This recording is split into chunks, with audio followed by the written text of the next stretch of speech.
Bismillahirrahmanirrahim. Assalamualaikum warahmatullahi wabarakatuh. Alhamdulillah, assalatu wassalamu ala rasulillah wa ala alihi wa sahbihi wa mawala. Wa la hawla wa la quwwata illa billah.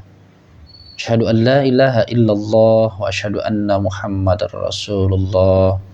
Allahumma salli ala Muhammad wa ala alihi wa sahbihi ajma'in, amma ba'd.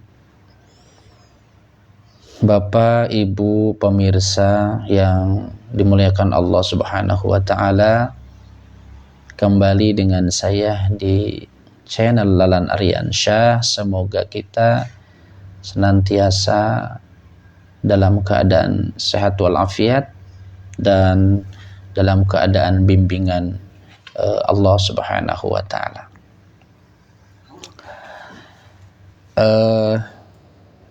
Pada kesempatan yang baik ini,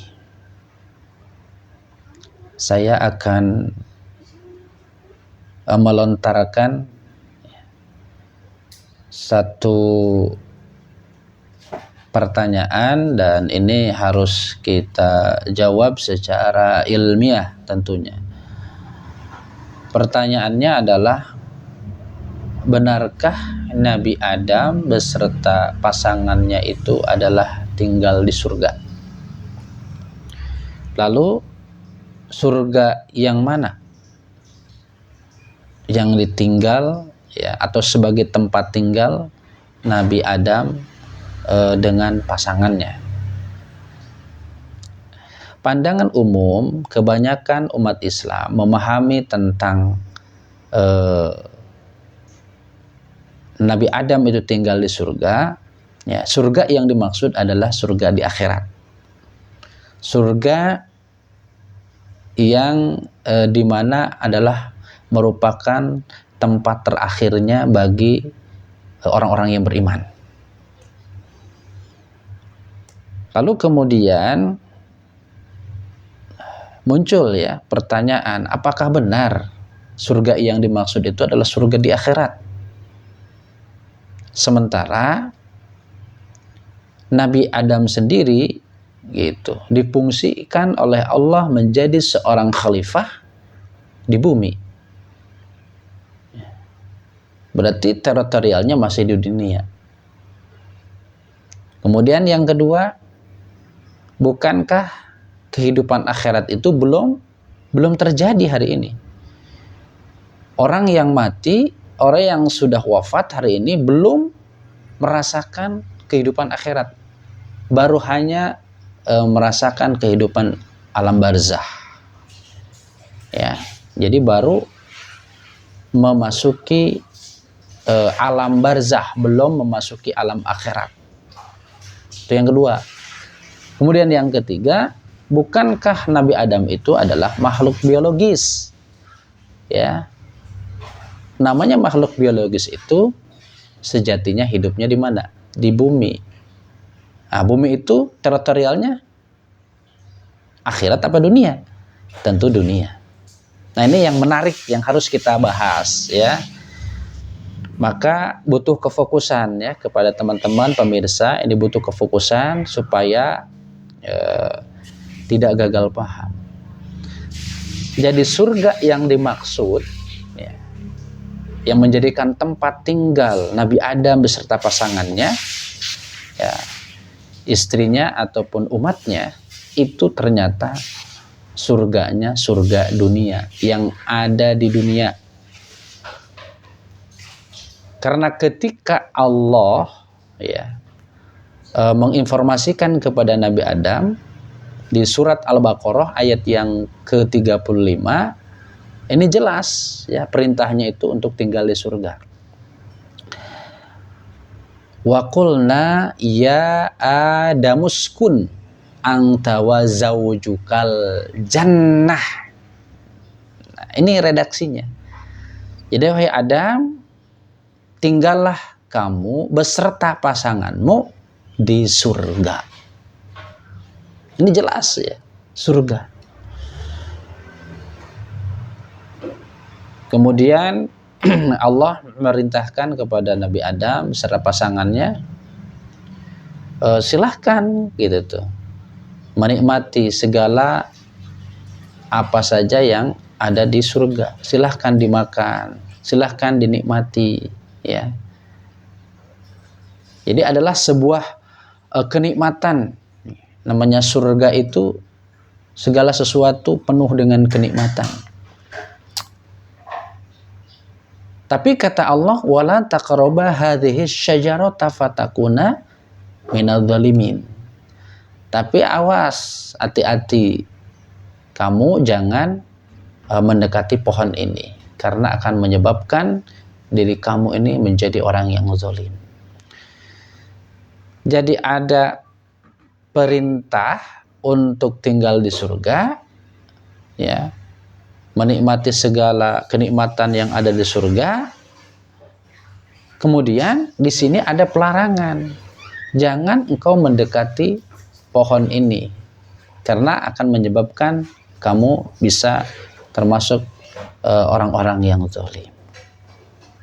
Sehingga ayat yang selanjutnya adanya penurunan. Jadi Nabi Adam itu diturunkan oleh Allah dari surga, ya, ke bumi. Nah, dalam penurunan atau pengusiran Nabi Adam dari surga, ya, ke kehidupan yang ada di bumi ini, gambaran kita pada umumnya umat Islam menganggap bahwa surga yang dimaksud itu adalah surga yang sebenarnya, surga yang hakiki, surga yang di akhirat. Padahal sebetulnya di bumi-bumi juga, ya, di bumi-bumi juga, bukan di akhirat. Jadi Nabi Adam beserta pasangannya, ya, umatnya, termasuk di dalamnya istrinya itu, adalah membangun kehidupan jannah, membangun kehidupan yang penuh dengan kenikmatan itu di bumi. Karena Nabi Adam itu adalah mengemban sebuah tugas dan amanah dari Allah adalah untuk di bumi, untuk mengelola bumi, memakmurkan bumi. Nah, ingat, dalam pengelolaan, dalam pemakmuran di bumi ini dengan apa landasannya? Tentunya di sini adalah dengan ajaran Allah, dengan aturan Allah, yaitu wahyu. Nah, itu yang harus digarisbawahi, yang menyebabkan kehidupannya menjadi kehidupan yang baik, penuh dengan kebahagiaan, penuh dengan kedamaian, ketentraman, kesejahteraan. Karena apa? Karena Allah ridho, sehingga Allah menurunkan rahmatnya. Nah, ini yang harus digarisbawahi sama kita. Jadi surga yang dimaksud adalah surga di bumi. Jadi Nabi Adam membangun sebuah peradaban, gitu loh. Membangun sebuah peradaban Islam, membangun sebuah peradaban yang dilandasi dengan hukum-hukum Allah, dengan ajaran Allah. Gitu. Nah, kemudian kenapa Nabi Adam itu bisa tergelincir dari surga? Karena Nabi Adam yang dimaksud dengan mendekati pohon ini itu bukan pohon yang sebenarnya. Tidak mungkin, tidak masuk di akal. Kalau Nabi Adam cuma ngedeketin katakanlah pohon kurma, bisakah Nabi Adam tiba-tiba menjadi orang yang zalim? Nah, itu nggak masuk rasio, ya, nggak bisa diterima oleh akal. Yang dimaksud dengan pohon di sini itu adalah bahasa kiasan. Pohon itu adalah ajaran. Jadi kenapa Nabi Adam itu bisa terusir dari surga? Karena digoda oleh setan, ya kan? Kemudian langsung tergoda mendekati ajaran setan, mengikuti ajaran setan, mengikuti langkah-langkah setan, sehingga menjadi manusia yang zalim. Dan pada akhirnya sanksinya adalah Allah turunkan dari kehidupan jannah menjadi kehidupan nar. Jadi kehidupan yang sebaliknya, ya. Nar itu adalah sesuatu yang tidak nikmat, yang tidak enak, gitu tuh, penuh dengan kecurangan, penuh dengan kerugian-kerugian, ya, suasana kondisinya itu adalah memanas. Pokoknya menunjukkan bahwa kehidupan nar itu adalah sesuatu yang tidak enak gitu. Jadi perbedaannya ya antara kehidupan jannah dengan kehidupan surga. Jadi yang dimaksud dengan pohon di sini adalah sebuah ajaran. Bisakah kita menunjukkan bahwa pohon itu adalah dimaknai ya dengan ajaran? Bisa. Coba kita buka surat Ibrahim ayat yang ke-24. Di situ Allah membuat sebuah perumpamaan. Kalimat yang baik itu seperti pohon yang baik. Nah, kalimat yang baik itu apa sih sebenarnya? Ajaran dari Allah, wahyu. Kalau kita sebagai umat Muhammad berarti wahyu kita adalah Quran. Jadi Quran itu diperumpamakan oleh Allah seperti pohon yang baik. Alam taro kaifa daraballahu mathalan kalimatan thayyibatan kasyajaratin thayyibah. Jadi kata Allah, tidaklah kalian itu memperhatikan bahwa kami ini, kata Allah, telah membuat sebuah perumpamaan kalimat yang baik ya, seperti pohon yang baik. Jadi kalimat yang baik itu adalah ajaran yang baik. Dari mana? Dari Allah. Nah, seperti apa? Seperti pohon. Pohonnya yang mana? Pohon yang baik tentunya. Nah, di sini Allah melarangnya, wala taqrabu hadhihi syajarah. Ya, jangan engkau dekati pohon ini. Kalau dipahami pohonnya benar-benar pohon secara fisik, kayak itu nggak masuk di akal, nggak mungkin, ya kan, bisa menyebabkan manusia itu zalim. Tapi di sini mendekati ajaran setan, baru ya bisa diterima. Benar, kalau manusia mengikuti langkah setan, mengikuti aturan-aturan setan, pasti tergelincir lah ya kepada sebuah kesesatan, termasuk di dalamnya kita menjadi orang-orang yang zalim. Itu yang dimaksud. Ya, jadi syajaratun ini adalah bahasa ungkapan atau bahasa kiasan, bukan bahasa yang sebenarnya. Gitu. Jadi kita simpulkan ya bahwa Nabi Adam beserta pengikutnya ya, beserta umatnya, termasuk di dalamnya adalah istrinya sendiri, bahwa mereka itu tinggalnya di surga. Benar, di surga, akan tetapi surga yang dimaksud itu adalah surga dunia. Membangun kehidupan jannah di bumi.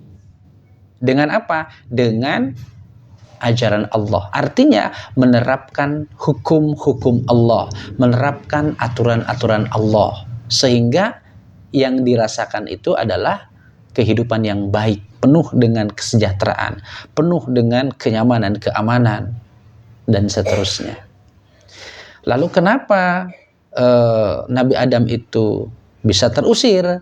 Karena gara-gara Nabi Adam mengikuti ajaran setan, tergoda, tergelincir oleh rayuan setan, sehingga diusir oleh Allah dari surga. Surga yang mana? Surga di bumi juga. Gitu. Bukan dibayangkan bahwa Allah mengusir Nabi Adam itu dari surga di akhirat. Bukan itu. Ya, tapi tetap masih di dunia gitu. Jadi Nabi Adam beserta pengikutnya itu diusir oleh Allah dari surga ke bumi karena gara-gara melanggar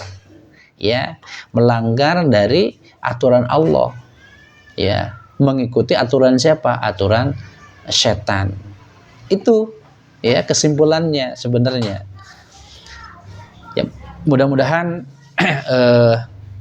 pemirsa, apa yang saya sampaikan ini bisa membawa hikmah, ya, bisa membawa manfaat buat kita semuanya.